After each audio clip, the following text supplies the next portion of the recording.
my dear candidate. It's 12th of July 2025. CFA level 1 के exams अगस्त 2025 20 से 26 तारीख तक है. We are roughly around 40-45 odd days away from the exams. एक बहुत छोटा क्रिस्प वीडियो बना रहा हूँ regarding how to prep, how to plan for the next 45 days, and I think this should help you a lot. I did a session with my candidates with the Wall Street students last night and I realized that एक ऐसा video बनाया जा सकता है जो आप लोगों की भी बहुत हेल्प करे. तो let us just begin.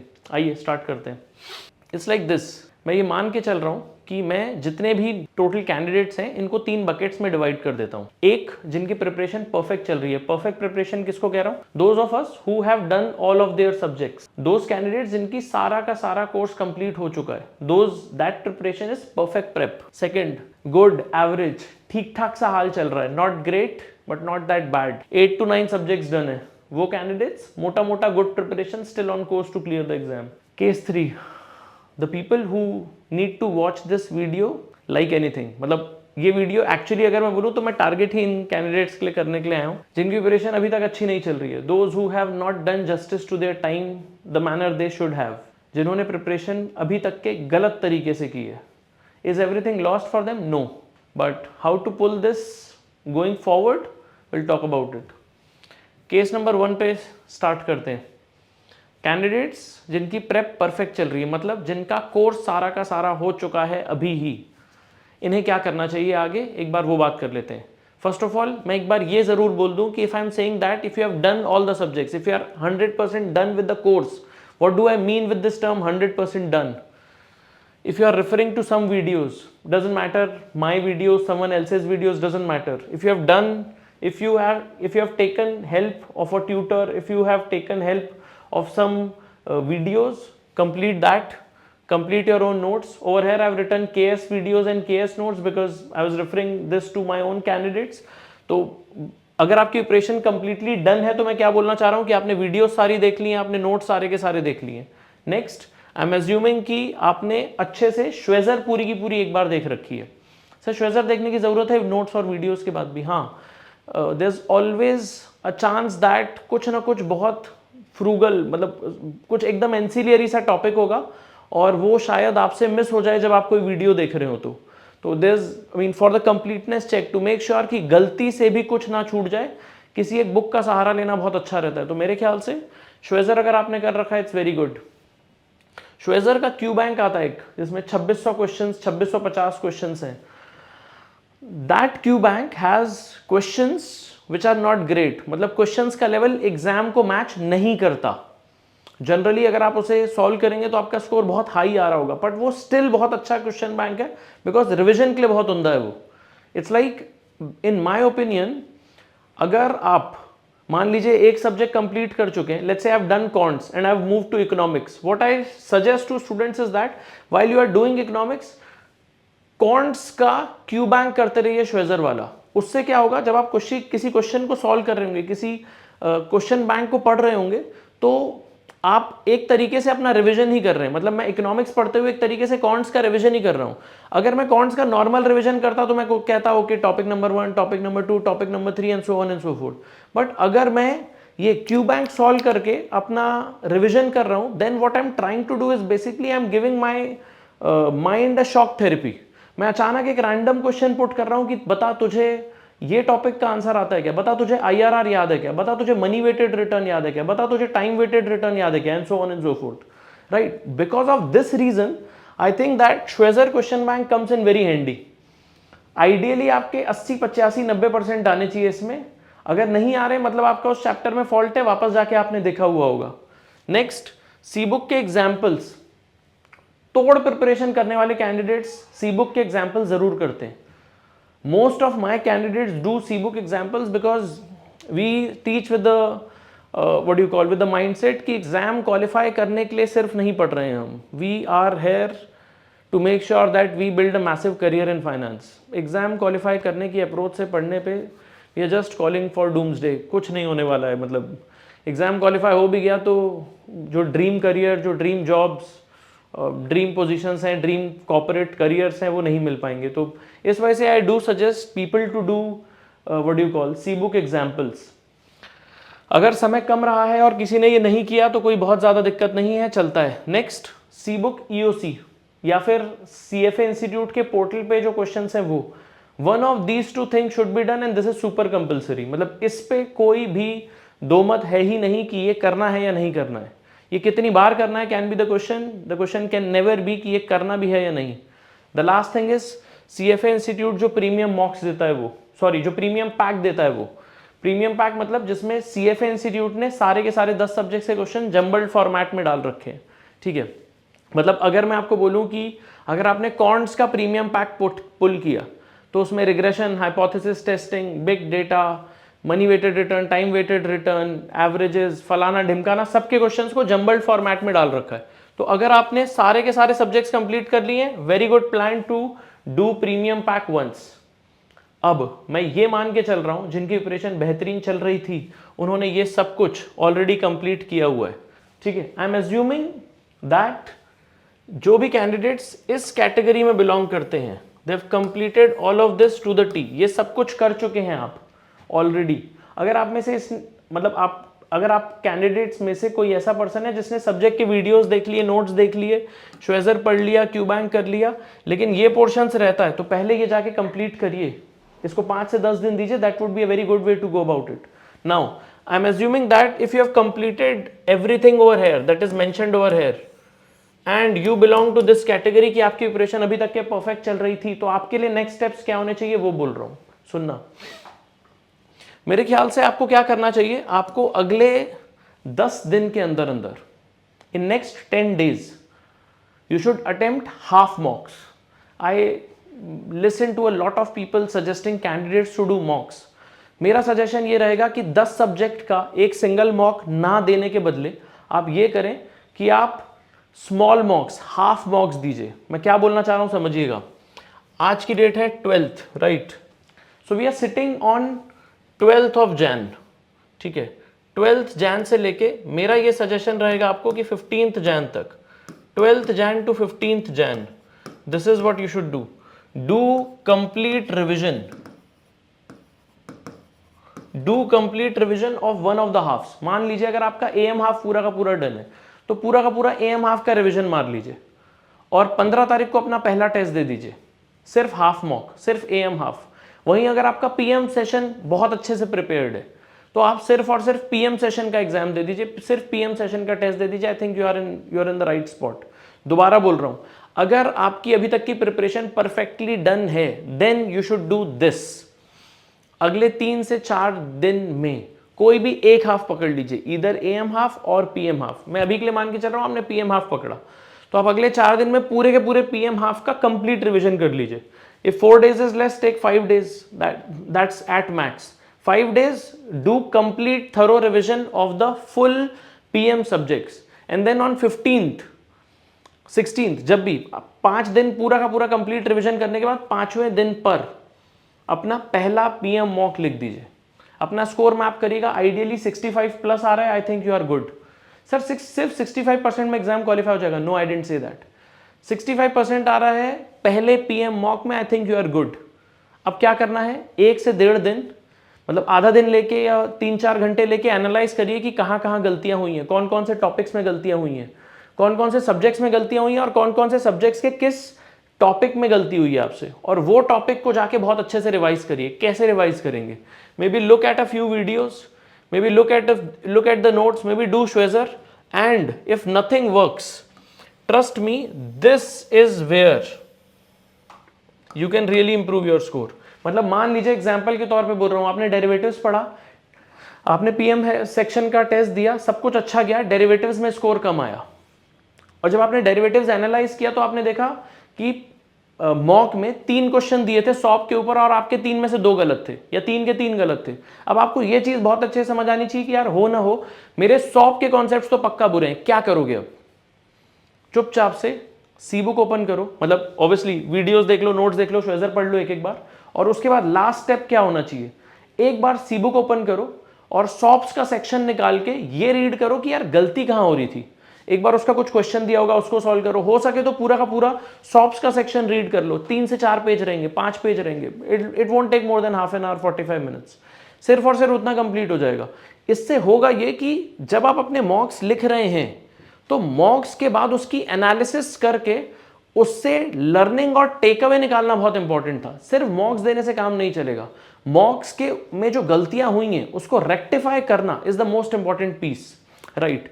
Now आपने पहला मॉक दिया मान लीजिए 15 तारीख को या 16 तारीख को, एक दिन का गैप लीजिए, 17 तारीख को सुबह दोबारा एक मॉक लिखिए, 18 की शाम में दोबारा एक मॉक लिखिए, 19 की शाम में दोबारा एक मॉक लिखिए, 20 तारीख को दोबारा एक मॉक लिखिए। Keep giving the मॉक्स may be in a time span of 1.5 days each, ठीक है ना। जिस भी दिन मॉक दे रहे हो उसके 1-1.5 दिन प्रिपरेशन करो, उसके बाद दोबारा पीएम का मॉक देख दीजिए, उसके बाद 1-1.5 दिन दोबारा प्रिपरेशन, फिर पीएम का मॉक लिख दीजिए, and so on and so fourth. तो अगले 10 दिन में आपने पीएम हाफ के 4 मॉक्स लिख लिए होने चाहिए, ठीक है। टोटल मिला के सीएफए इंस्टीट्यूट ने 7 मॉक्स प्रोवाइड किए, 7 मॉक्स, राइट। अगर आपके पास 7 के 7 मॉक्स नहीं है तो 2 मॉक्स तो आपको सीएफए इंस्टीट्यूट दे ही देता है, जो आपके सीएफए के पोर्टल पर अवेलेबल होंगे। बाकी 5 मॉक्स भी मार्केट में फ्रीली अवेलेबल ही हैं, मोटा मोटा आप ढूंढेंगे तो आपको ज़रूर मिल जाएंगे, ठीक है। तो आप प्लीज़ ये ज़रूर करिए, this is the way to move ahead and this is the way to be exam ready. Course complete होना और एग्जाम रेडी होने में बहुत फर्क होता है। तो अगर आप इस तरीके से चलते हैं आगे तो आपका पीएम हाफ पूरा प्रिपेयर हो जाएगा। Then what do you do next? अगला 10 दिन, next 10 days, same strategy for AM half, right. अगर पूरा का पूरा पीएम निपटाया था 10 दिन में, same strategy for AM half. 3 से 4 दिन का कंप्लीट रिविजन, चौथे दिन पर एएम का फर्स्ट मॉक लिखा, 65-70 का स्कोर आया, टेंशन की बात नहीं है। 1-1.5 दिन का गैप लिया, पूरा का पूरा रिवीजन दोबारा किया, क्या गलतियां थी वो ठीक किया, 1-1.5 दिन बाद दोबारा मॉक दिया, दोबारा स्कोर लाया, फिर 1 दिन का गैप लिया, फिर दोबारा मॉक दिया, फिर 1-1.5 दिन का गैप लिया, फिर दोबारा मॉक दिया, and so on and so fourth. 10 दिन में एएम हाफ के टेस्ट कंप्लीट। अगर आप ये काम जुडिशियसली कर रहे हैं जो यहाँ पे मैंने मेंशन किया हुआ है, I have very strong reasons to believe that आपका स्कोर 65-70 से स्टार्ट होगा, but it will go till somewhere around 80-85, इससे कम नहीं बैठेगा।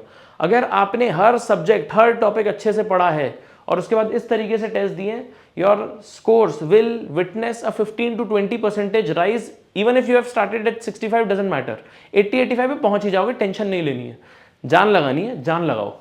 नेक्स्ट, 1 से लेके 8 तारीख के बीच में आप बचे हुए 3 मॉक्स दें और साथ साथ में कंप्लीट रिवीजन मारते रहें, ठोकते रहो, no need to stop, right. 9 तारीख से लेके 20 तारीख के बीच में सिर्फ और सिर्फ रिविजन्स करने, और यहां जो भी गलतियां हुई थी इस पे आपने एरर लॉग बनाया होगा।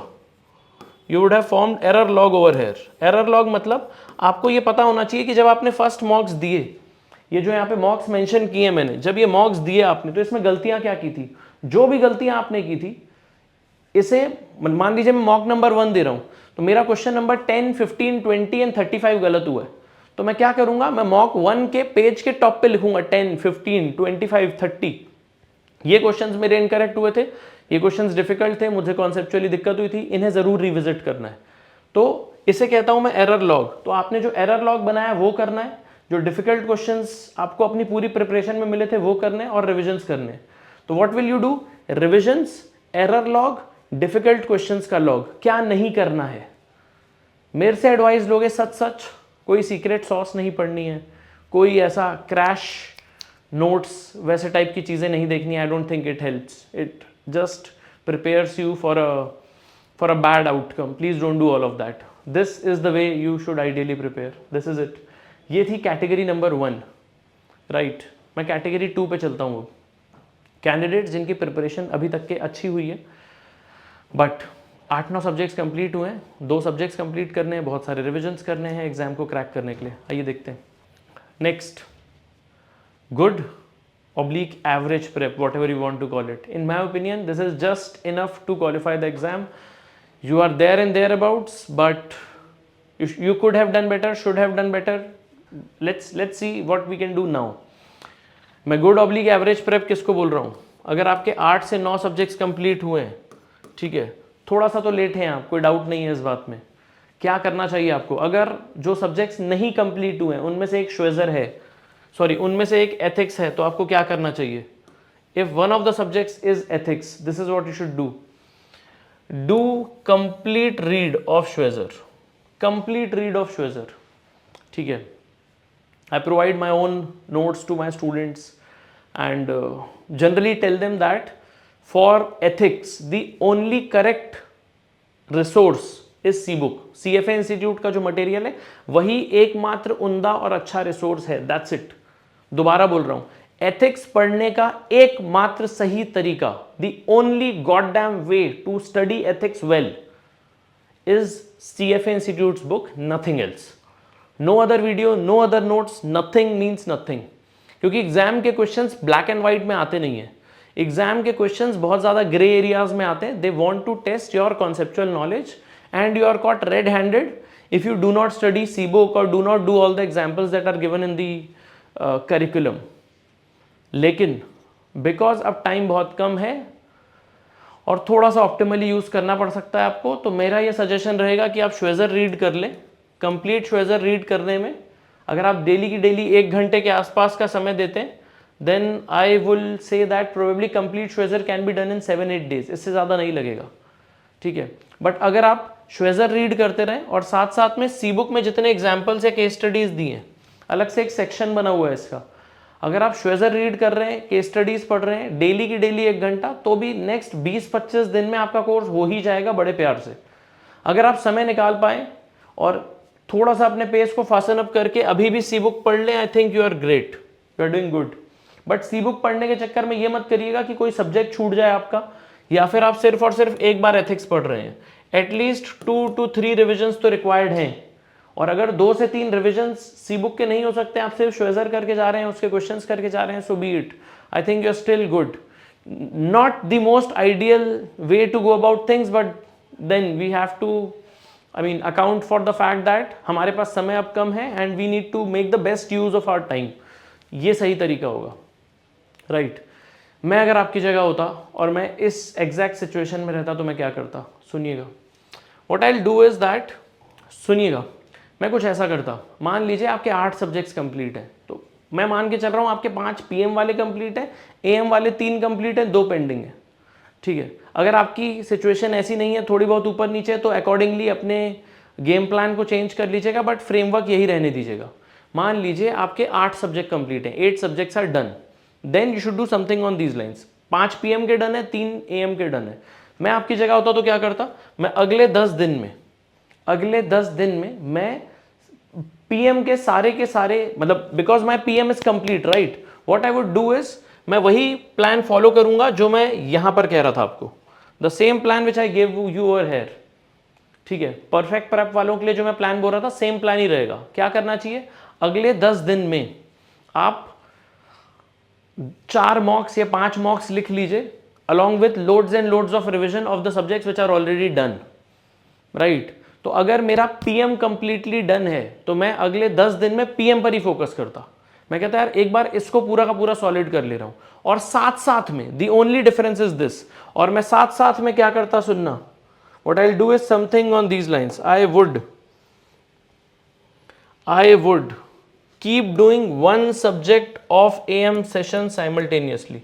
तो अगर मैं PM सेशन के एग्जाम्स दे रहा हूं, अगर मैं PM के एग्जाम दे रहा हूं और मेरा AM के 3 सब्जेक्ट्स हुए, तो मैं इनमें से कोई भी एक सब्जेक्ट पिक कर लेता जो 2 बचे हुए उनमें से, और बोलता कि चलो ठीक है यार, लेट्स से कॉन्ट्स बचा है, इको बचा है, तो मैं कहता कि अगले 10 दिन में सिर्फ और सिर्फ PM के सब्जेक्ट्स करूंगा, रिविजन एंड मॉक्स, और साथ साथ में डेली की डेली 1.5 2 घंटा निकालते रहूंगा अपनी कॉन्ट्स को कंप्लीट करने के लिए, अपने इको के पोर्शन को कंप्लीट करने के लिए. And I will continue to do this for the next 10 days, right.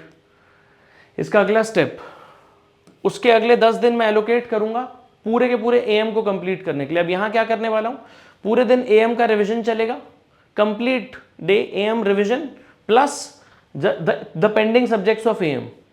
Next step, और 10 दिन लगाऊंगा जिसमें AM के मॉक्स लिखूंगा, AM का रिवीजन करूंगा, AM का कोई ओपन सब्जेक्ट है तो वो करूंगा, और AM के मॉक्स लिखूंगा. अब देखना क्या हो चुका है, PM के मॉक्स कंप्लीट हो चुके होंगे, राइट. 12 जुलाई चल रहा है, 20 जुलाई तक के ये कंप्लीट हो गया, 31 जुलाई तक ये कंप्लीट हो गया. 10 अगस्त को, जब आप 10 अगस्त को अपना कोर्स देखेंगे तो क्या किया होगा आपने PM पूरा का पूरा कंप्लीट कर लिया, 4 मॉक्स दे दिए, जिसमें स्कोर 70-80 के आसपास था. I think you are in the game, कोई स्ट्रेस नहीं है. अगले 20 दिन में 21 टू 31 जुलाई आपने पूरा एएम कंप्लीट किया और 1 अगस्त टू 10 अगस्त आपने क्या किया, आपने सारा का सारा एएम सेक्शन का भी मॉक लिख लिया। अगेन 75-80 का स्कोर आ रहा होगा। I think you are great, कोई स्ट्रेस नहीं दिखता मुझे अभी भी। 10 जुलाई को अगर आप इस स्थिति में हैं तो I can bet my life on the fact that you will clear this exam, कोई स्ट्रेस नहीं है। अब अगर आप इस कैटेगरी में बिलोंग करते हैं तो मैं आपको बहुत स्ट्रांगली एक बात सजेस्ट करूंगा कि आप ये मत सोचिए कि मुझे कंप्लीट मॉक देना है। देना भी है तो मैक्सिमम एक कंप्लीट मॉक दे दीजिए, इससे ज़्यादा नहीं। अब देखना मैंने क्या किया, मैंने यहाँ पर किया पीएम, मैंने यहाँ किया एएम, मैंने यहाँ पे दोबारा किया एएम, मैंने यहाँ पर दोबारा किया am, I have again done PM, I have again done am. Can you notice a pattern over here? What I've tried to do? I've tried to sandwich the whole preparation, PM, AM, PM, AM, so that मैं 10 से 12 के बीच में सिर्फ और सिर्फ PM के जो 3 मॉक्स बचते थे वो लिख लूँ, जो मेरे AM के 3 मॉक्स बचते थे वो लिख लूँ। टोटल 7 मॉक्स अवेलेबल हैं, 4 यहाँ पे लिख दिए, 3 यहाँ पे लिख दिए, राइट। और बिकॉज आप पीएम एएम को एक साथ बैलेंस करके चल रहे हो तो 15 अगस्त के आसपास तक आप उस सिचुएशन में होंगे कि आपको कोई फाइट नहीं आने वाली है। You will be at a place, you will be at a situation where you will feel like यार सब कुछ बहुत रिसेंटली किया हुआ है मैंने। इसके बाद अगर लिखना है तो एक मॉक लिख सकते हो, मेरी एडवाइस रहेगी नहीं करना चाहिए। I am not a big fan of writing a complete mock 5 days, 10 days, 15 days just prior to the exam, because what it does is that by chance आपका ये सब में स्कोर का एवरेज मान लो 80 आ रहा था, लेकिन बाय चांस अगर यहाँ पे आपका एवरेज मान लीजिए लेट्स से दोनों मॉक्स का एवरेज आपका 62% आ गया, गेम ओवर। मेरे पास बहुत बार ऐसा हुआ है कि स्टूडेंट्स का कॉल एग्जाम से 3 दिन 5 दिन 10 दिन पहले आता है। The students are crying their heart out, they are saying कि सर एक मॉक दिया था इसमें सिर्फ 62% आए हैं, इसके लिए तो नहीं की थी ऐसी प्रिपरेशन, अब डर लग रहा है क्या करूं क्या नहीं करूं। और and then the next line that they say is that कि सर जेन्युइनली सॉरी, आपने कहा था कि मॉक मत देना, मुझे लगा कि प्रिपरेशन ठीक चल रही है, एक बार दे के देख लेता हूँ। प्लीज़ समझिएगा मॉक्स का पर्पस क्या था। मॉक्स का पर्पस था एग्ज़ाम से पहले अपनी गलतियाँ देखना और उनको ठीक करना। 20 तारीख को एग्ज़ाम है, 15 तारीख को गलतियाँ पता भी चल भी गई, क्या उखाड़ लोगे? Can you rectify anything just 4 days prior to the exam? Probably no. Probably no. Then why even test yourself? Why have a chance that exam से पहले आप इमोशनली ड्रेन्ड ऑफ रहें, कॉन्फिडेंस जीरो रहे? वो चांस ही क्यों लेना है? मतलब नेगेटिव साइड पे बोल रहा हूँ, मतलब वर्स्ट केस सिनेरियो में अगर एग्जाम में God forbid did not pass का रिजल्ट आने ही वाला है तो एटलीस्ट एग्जाम से पहले ये डर नहीं लगना चाहिए कि डिड नॉट पास का रिजल्ट आएगा, मैं एग्जाम फेल कर जाऊंगा। ये एग्जाम से पहले नहीं लगना चाहिए, बिकॉज अगर ये एग्जाम से पहले लगा तो दुनिया की कोई ताकत तुम्हें पास नहीं करा सकती है। While you are entering the exam hall, मतलब your confidence should be up, you should always feel that you have a very good chance of knocking this off, having level 1 certification on your CV। यही लगना होना चाहिए exam देने से पहले। यहाँ नहीं लगेगा ऐसा। यहाँ पे स्कोर गलत आया, रायता फैल जाएगा। मेरे से पूछेंगे मत करिएगा, बट अगर करना भी चाहते हैं तो एक आध मॉक लिख लीजिएगा, नॉट मोर देन दैट, ठीक है। 15 तारीख से लेके एग्जाम 20-22 जब भी है आपका, आखिरी के 7 दिन में कोशिश करिएगा 2 से 3 रिविजन्स करें। This remains true for these candidates as well. Perfect plan वाले कैंडिडेट्स के लिए भी ये ट्रू है, सबके लिए ही ट्रू है। आखिरी एक हफ्ते में 2 से 3 कंप्लीट रिविजन ठोकने होते हैं।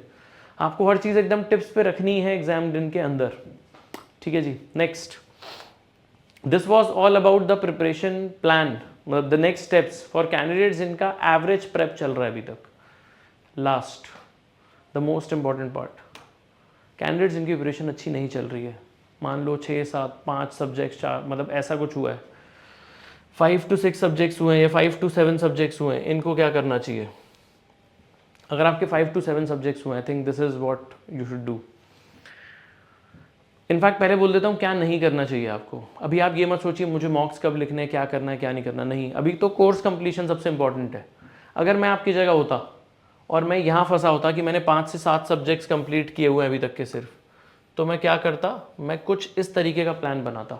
अच्छा, before I even start I've said this enough. This is not a great situation to be in. अभी तक हमने पढ़ाई अच्छी नहीं की है. But do I mean to say that ये कैंडिडेट्स एग्जाम क्वालिफाई नहीं करेंगे? नहीं, ऐसा बिल्कुल नहीं है. आप लोग एग्जाम क्वालिफाई कर सकते हैं. मुझे लगता है अभी भी बहुत अच्छा चांस है आपके पास.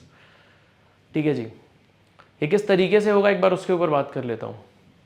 मुझे लगता है कि आपको यहाँ से 1 महीने तक का समय लेना चाहिए जब आप बहुत रिगरसली पढ़ाई कर रहे हैं, ठीक है, और अपना कोर्स कंप्लीट करने का टारगेट कर रहे हैं. Something on these lines. First of all I think this is what you need at any cost. दिन में 8, 10, 12 घंटे की पढ़ाई ठोको. ठीक है, 4, 5, 6 घंटे का रिविजन और यही 5, 6 घंटे का नया टॉपिक पढ़ना. रिविजन्स इंपॉर्टेंट हैं आपके लिए भी. ऐसा नहीं होना चाहिए कि 10 में से 5 सब्जेक्ट हुए, अगले 5 करने के लिए जाओ, पुराने 5 भूल जाओ. ये नहीं होना चाहिए. तो 4 से 5 घंटा पुराने वाला रिविजन करते रहो और 5, 6, 7 घंटा नया वाला टॉपिक पढ़ते रहो. This is the way to go about it. Right. मैं बिल्कुल ऐसा नहीं सोचूंगा कि मैं अगले 1 हफ्ते 10 दिन में कोर्स कंप्लीट कर लेता हूँ. मतलब क्या नहीं करना है ये मत सोचिए कि अगले 5 सब्जेक्ट्स बाकी हैं तो भी मुझे अगले 5 दिन में, 10 दिन में, 15 दिन में कोर्स कंप्लीट करना है. 1-1, 2-2 दिन में पूरा का पूरा सब्जेक्ट निपटा देता हूँ, रिवीजन के टाइम देखूंगा. नहीं, कुछ नहीं देखा जाएगा. भाड़ में गई ऐसी strategy. The thing in your mind should be that let's take this game deep. फंस तो चुका ये गेम, डीप लेके जाते हैं, धोनी साहब जैसे करते हैं, है ना. क्या करना चाहिए आपको? आप सोचिए, आप 20 तारीख को एग्जाम है ना, अगर 15 तक के भी रेडी हो गया तो कोई दिक्कत नहीं है. 1 हफ्ता रिवीजन मारूंगा, एग्जाम देने चले जाऊंगा. अब 10 अगस्त 15 अगस्त तक के अपने कोर्स को डीप लेके जाइए. सर क्या बोल रहे हो, यूट्यूब पे कोई और ऐसे सजेशन नहीं देता. प्रैक्टिकल सजेशन दे रहा हूँ. हर क्वार्टर में, हर 3 महीने में बहुत से ऐसे बच्चों के साथ डील करता हूँ जो इस जगह पे होते हैं. And most candidates find this to be working well for them.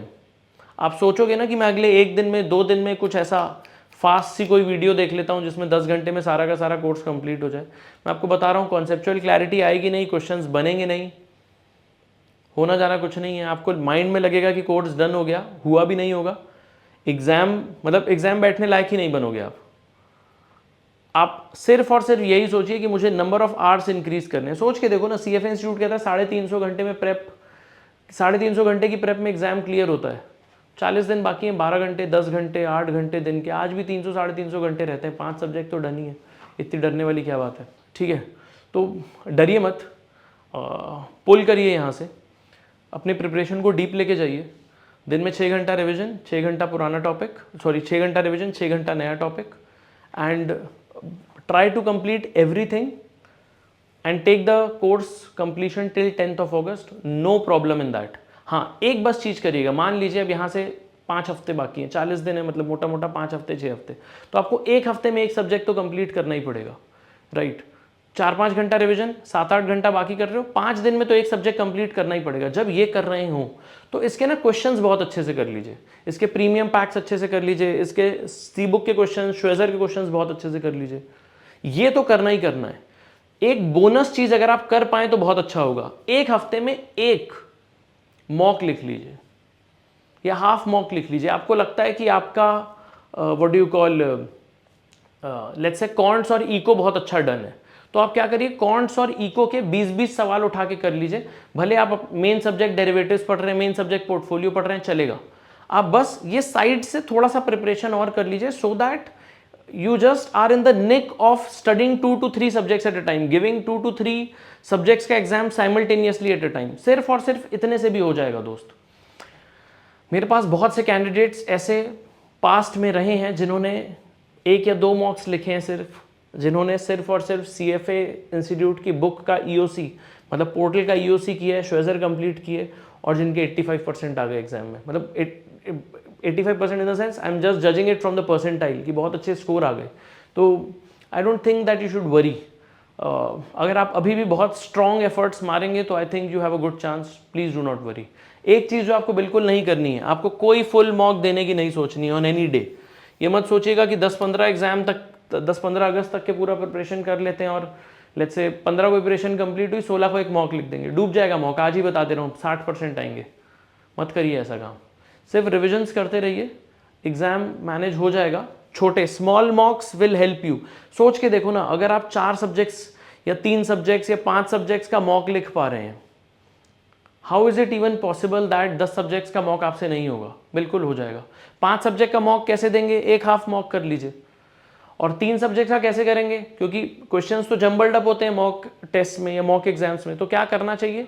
In this scenario what you can do is use premium pack.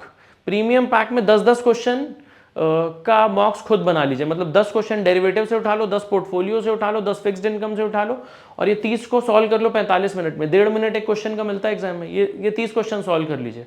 अगर आप कंसिस्टेंटली 80% ला रहे हो, यू आर सॉर्टेड बॉस, कोई टेंशन नहीं है। ठीक है, लास्ट सिर्फ और सिर्फ एक बोनस सेक्शन ऐड कर रहा हूं पूरे के पूरे डिस्कशन में, सुनना। कुछ क्रिटिकल लास्ट एडवाइजेज हैं, बहुत ध्यान से सुनिएगा। सबसे पहला, बहुत बार बोल चुका हूं, this is suicidal to your preparation. Last एक हफ्ते में मॉक मत लिखिएगा। हाथ जोड़ लीजिए उस पोर्शन को, मॉक नहीं लिखना है आपने। स्कोर कम ज़्यादा एग्जाम में देखी जाएगी। आखिरी एक वीक में mock is something that should be completely avoided. Next, आप अपने एग्जाम हॉल के अंदर एथिक्स, जो कि AM हाफ में पूछा जाएगा, इसके क्वेश्चंस जम्बल्ड नहीं रहते हैं, इसके क्वेश्चंस एग्रीगेटेड रहते हैं। शुरू के ही मतलब first half of the questions, first half of the topic, first half of the test will be ethics. तो एथिक्स को सबसे पहले अटेम्प्ट नहीं करिएगा। Ethics should be your last thing that you attempt in the AM half. पूरा का पूरा subject खत्म कर लीजिए अपना, पूरा का पूरा टेस्ट खत्म कर लीजिए, then come back to ethics. Ethics generally एक ऐसा सब्जेक्ट है जो जिसमें आप एक कॉन्क्रीट आंसर निकालने में कंफर्टेबल फील नहीं करते हैं, राइट? आप ABC में से A ऑप्शन को टिक मारेंगे, आपका दिल बोलेगा नहीं यार B बेटर लग रहा है। आप B को टिक मारेंगे, लगेगा नहीं नहीं C अच्छा था। तो आप जो भी टिक मारेंगे, आपको कोई दूसरा ऑप्शन भी अच्छा दिख रहा होता है, you don't feel 100% certain, like you do in quants, like you do in FSA, like you do in eco, corporate issuers. Then do दो सब्जेक्ट्स फर्स्ट, एक बार उसे कंप्लीट कर लीजिए। लास्ट में 1 घंटा बचा, पौन घंटा बचा, आराम से बैठ के एथिक्स करिए। जो भी आंसर आपको लगे उसे टिक मारिए, and then you have a little bit of time left for yourself to squander. Waste करने के लिए समय बचा है आपके पास। लास्ट टू लास्ट अटेम्प्ट में मेरा एक कैंडिडेट था जिसकी प्रिपरेशन सॉलिड थी। What this candidate did was, सब कुछ सही कर रहे थे, सब कुछ, एक गलती हो गई। एग्जाम डे पर जाके एथिक्स सबसे पहले अटेम्प्ट किया और एग्जाम में घबरा गए, क्योंकि एथिक्स में बहुत ज़्यादा समय ले लिया। टाइम ट्रबल की वजह से एग्जाम क्वालिफाई नहीं हुआ। This was the first mistake, ठीक है ना? मुझे इतनी बड़ी दिखती है that I have termed it as suicide for the exams, right? Next mistake पर चलते हैं। Mistake number 2, suicidal mistake number 2, सुनना। आज से 2 अटेम्प्ट्स पहले, लास्ट नवंबर और Feb, can't remember exactly, I think Feb, this one candidate of mine जिनकी preparation बहुत सॉलिड चल रही थी। मॉक्स में आ रहे थे 80, 85, मतलब 85 क्रॉस हो रहे थे। He called me just after his exam. I picked up the call, I said हाँ टाइगर कैसा है?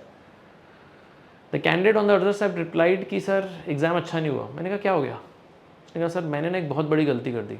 मुझे ना एग्जाम में डर लग रहा था कि एथिक्स में जो मैं आंसर मार्क कर रहा हूँ, जो भी ऑप्शन सेलेक्ट कर रहा हूँ, I started double doubting my self. मुझे लग रहा था यार A मार्क कर दिया तो लग रहा था B बेटर है, B मार्क कर दिया तो लग रहा था A ही ठीक था या C बेटर था।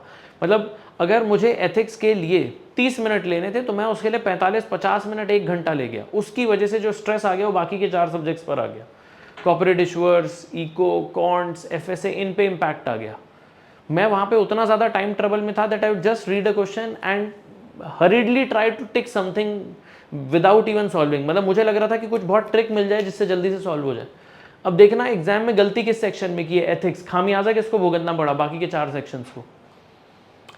ये गलती आप लोगों को नहीं करनी चाहिए। एथिक्स को पहला सब्जेक्ट अटेम्प्ट ही मत करिएगा अपने एग्जाम में। इन योर एग्जाम एथिक्स वाले पोर्शन को पार्क करके रख दीजिए, उसे सबसे आखिरी में अटेम्प्ट करिए। शुरू में पंगा लेना ही नहीं है अपने को। हम जो 4 सब्जेक्ट्स के आंसर डेफिनेटिव रूप से सही निकालते हैं, एक बार उसको निपटा दें, फिर आएंगे एथिक्स पे। तू कंफ्यूज करना हमें, A होगा या B होगा, कोई टेंशन नहीं है, सब कंफ्यूज होते हैं, हम भी हो जाएंगे थोड़े से। क्या मुद्दा है? क्या नहीं करना चाहिए? सबसे पहले नहीं अटेम्प्ट करना चाहिए। And one last mistake now, suicidal mistake number 3। Again this happened probably an year and a half back with me. There was a candidate of mine. He also called me up on the exam day.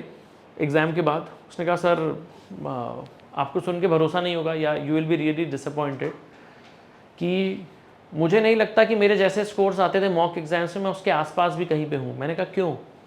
तो candidate का reply था कि जब मैं मॉक्स करता था तो मैं 2.25 घंटे 12 मिनट के एग्जाम को मोटा मोटा तौर पे 1.5-2 घंटे में कर ले रहा था।